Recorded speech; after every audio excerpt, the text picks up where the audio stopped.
Assalamualaikum warahmatullahi wabarakatuh. Sobat Anies Baswedan TV dimanapun kalian berada, jumpa lagi dengan channel terkenal, channel terupdate, channel update, channel yang selalu memberikan informasi terkini mengenai jagoan kita. Siapa lagi kalau bukan daripada Bapak Anies Rashid Baswedan, atau yang lebih keren Bapak Anies sebutannya.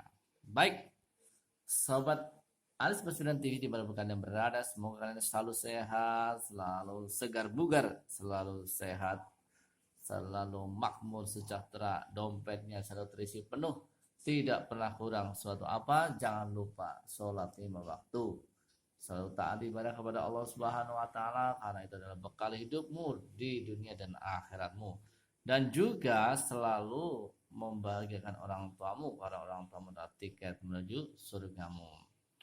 Baik Sobat EBTV dimanapun kalian berada, kita akan sajikan berita terkini melalui pantauan udara kami dari merdeka.com. Iya, hot isunya adalah PDIP tersulut manuver politik Nasdem, deklarasi Anies Baswedan Capres 2024. Kita akan mengulik, saudara, akhir-akhir ini dunia perpolitikan Indonesia ini mulai memanas, saudara. Ya, kenapa, saudara? Ya, karena ada yang baperan, karena ada yang seperti mak-mak rempong, ya. Siapa lagi kalau bukan PDIP? Iya, betul. PDIP ini menjadi baperan. Ya, PDIP ini menjadi nyinyir. Ya. Seperti mak-mak yang kehabisan bako itu ya. Untuk apa namanya itu? Kalau di kampung-kampung itu, saudara. Iya. Kenapa kok PDIP seperti jadi emak-emak yang nyinyiran ya? Apa-apa dikomentari, apa-apa di senggol-senggol, dikritik-kritik. Ya. Ini tak lain karena manuver Nasdem. Ya. Manuver Nasdem yang pakai gerak cepat langsung deklarasi Anies Baswedan sebagai Capres 2024. Iya, langkah siapa lagi yang nggak bikin geger dunia politik kecuali Bos Surya Paloh, bosnya Partai Nasdem. Luar biasa. Tanpa hujan, tanpa angin, tiba-tiba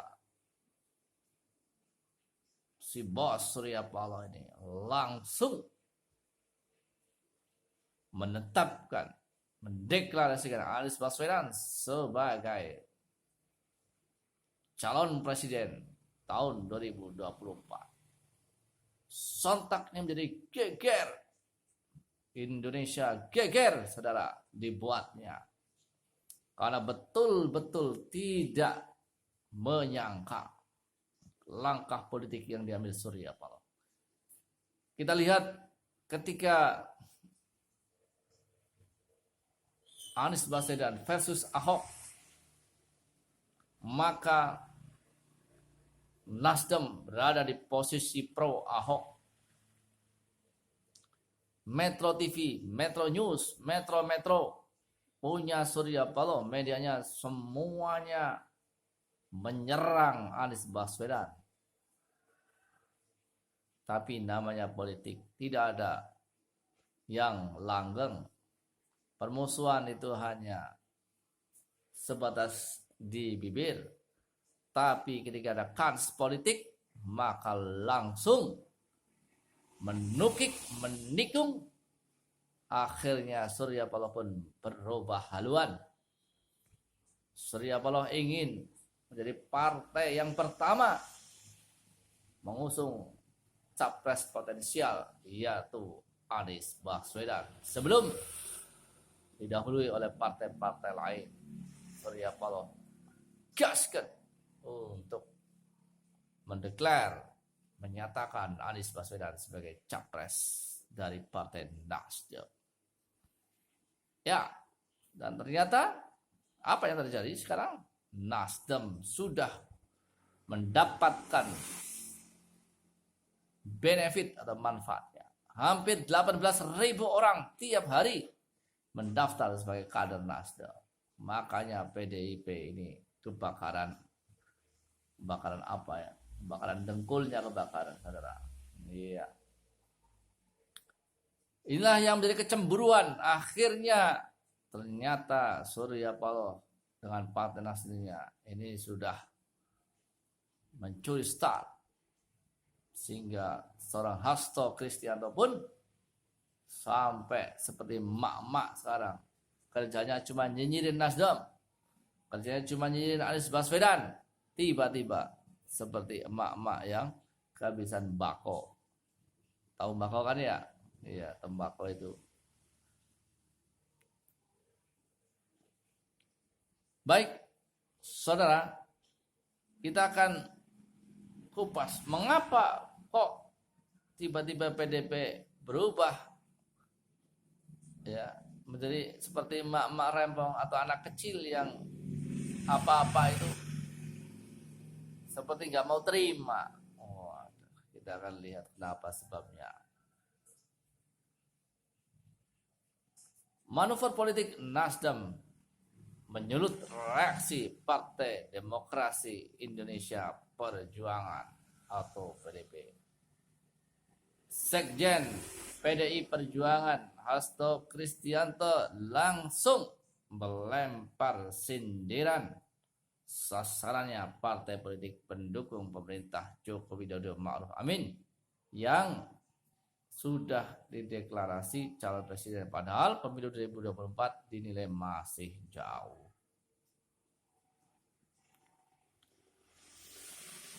Manuver Nasdem dinilai membuat roda pemerintahan mengalami kerumitan lantaran ada partai yang mendahulukan kepentingan kontestasi daripada fokus mengatasi persoalan ekonomi yang dihadapi Presiden Joko Widodo dan Wakil Presiden Ma'ruf Amin. Ya, ini bisa-bisanya Hasto saja ya. Kenapa? Kalau kader Nasdem itu sudah diinfakkan semuanya tuh. Nah, diinfakkan semuanya. Kamu menteri, tugas kamu fokus ke menteri. Kerjaan di kementerian. Tidak usah ngurus partai lagi. Itu sudah clear, sudah jelas. Ya, jadi nggak ada hubungannya. Kalau menteri dari Nasdem, 3 orang menteri dari Nasdem, ya sudah diinfakkan oleh Nasdem untuk membantu Presiden Jokowi. Dan dia nggak ngurusi partai lagi. Tapi Hasto menggunakan ini dengan alasan akan mengganggu daripada roda pemerintahan. Kok bisa? Ya enggak lah. Nasdem nggak mengganggu pemerintahan, Nasdem nggak ikut dalam pemerintahan kok. Hanya partai koalisi saja. Partai koalisi kapan? Ketika mengusung Presiden Jokowi 2019. Kalau sudah jadi ya sudah. Menteri itu adalah jatah. Karena berkeringat ketika memenangkan Presiden Jokowi. Dan dikasihlah jatah menteri.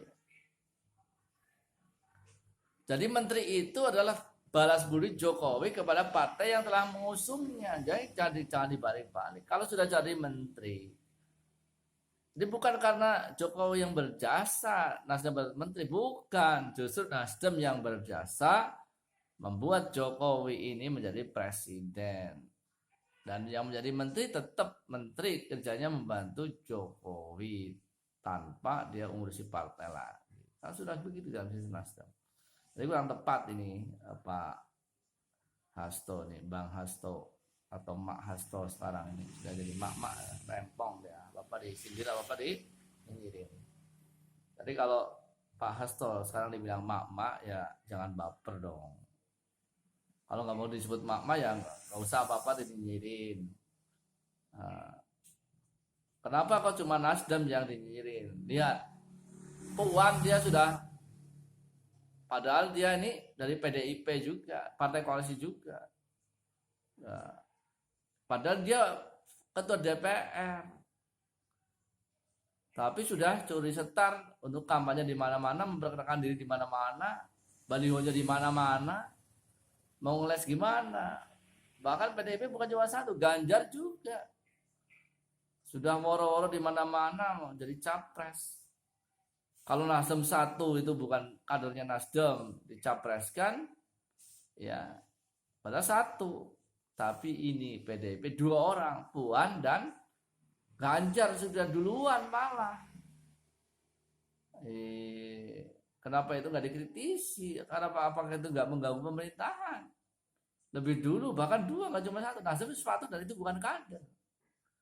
Jadi nggak logis alasannya Pak Hasto ini nggak logis. Dia ini kritik partai lain, tapi partainya sendiri nggak dikritik. Orangnya sendiri nggak dikritik. Kadernya sendiri nggak dikritik. Ketua DPP-nya sendiri nggak dikritik.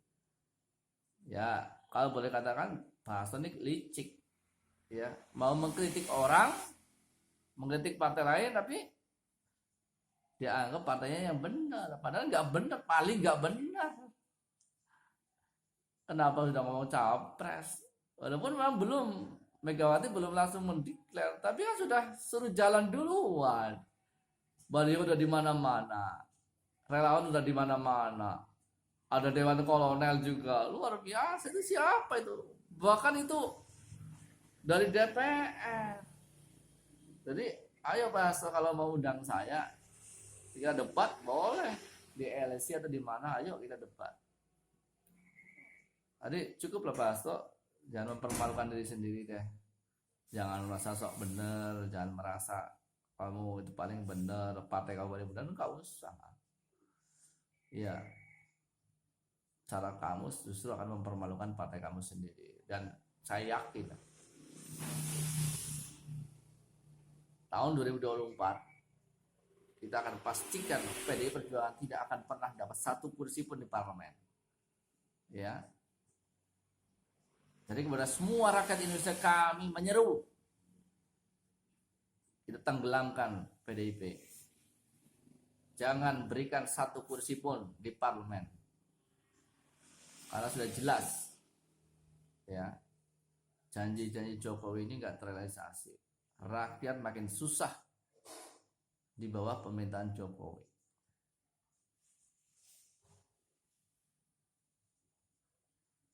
Semua harga-harga naik, BBM naik, kebutuhan sembako naik. Sementara untuk nyari pemasukan hari ini susah. Rakyat ini kalau bukan Indonesia, rakyat yang sabar-sabar, ini sudah tenggelam dari dulu itu. Jokowi sudah turun dari dulu. Tapi karena rakyat kita itu rakyat yang sabar, manusia di sini manusia yang sabar, biarkan dulu. Nanti toh akan turun sendiri waktunya. Jadi bukan karena Jokowi ini punya prestasi atau apa, tidak. Karena rakyat Indonesia itu sabar. Coba kalau rakyat sabar nggak sabar, ya, seperti di Inggris sana. Nah, kalau yang punya malu, Perdana Menterinya lengser. Ya, Perdana Menteri lengser. Tapi kalau di negeri Konoha enggak. Jadi kita perlu, yuk kita mencontoh negara-negara yang katanya negara maju. Mereka itu punya etika, punya rasa malu. Kalau merasa nggak berhasil rakyatnya itu demo, itu mereka turun jabatan dari negeri Konoha itu, kita ini demo berjilid-jilid, demo ratusan ribu rakyat dari segala elemen demo, ya nggak mau turun, heran, nggak mau turun. Inilah bedanya kita dengan negeri-negeri yang maju. Mereka punya etika, mereka punya rasa malu, tapi kita luar biasa. Kita nggak punya rasa malu untuk mengakui kekurangan kita. Jadi kami ucapkan kepada Bapak Hasto, tolong selamatkan partai Anda sendiri, tidak usah ngurusi partai lain. Karena kami rakyat Indonesia akan menenggelamkan Partai Demokrasi Indonesia Perjuangan. Dan kami mengajak menyeru kepada seluruh rakyat Indonesia, mari bersama, jangan pernah berikan satu kursi pun, satu suara pun kepada PDIP yang sudah membuat hidup kita ini menjadi berantakan. Mengajak kepada semua rakyat Indonesia, dari atas ke bawah, dari kota ke desa, dari gunung sampai ke yang ada tepi lautan. Jangan pernah berikan suara kepada PDIP Perjuangan. Satu suara pun jangan, sehingga mereka tidak akan masuk parlemen nanti di 2024. Ayo, kita kembalikan Indonesia menjadi lebih baik tanpa PDIP. Kita sudah berada di kekuasaan PDIP hampir 8 tahun ini, susah terus hidupnya. Sudah stop.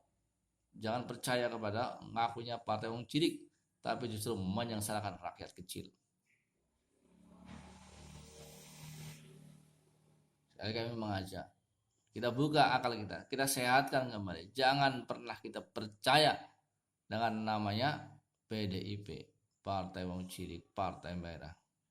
Jangan pernah berikan satu suara pun kepada PDIP yang sudah membuat rakyat Indonesia susah. Janji-janjinya palsu. Dan hari ini politik kita nggak sehat. Politik kita itu politik yang pecah belah. Politik yang tidak membangun, tidak konstruktif. Ini sebab adanya PDIP. Dan satu lagi PSI. Tenggelamkan bareng-bareng PSI dan PDIP. Jangan pernah berikan satu kursi pun di parlemen, baik di DPRD maupun di DPR pusat. Jangan pernah. Siapapun kadernya, siapapun orangnya, kalau dia dari PDIP, PSI, ayo tenggelamkan. Jangan pernah berikan satu suara pun. Baik, yang setuju silakan cari kolom komentar. Jangan lupa terus dukung channel ini dengan subscribe, like, comment, and share. Terima kasih. Assalamualaikum warahmatullahi wabarakatuh.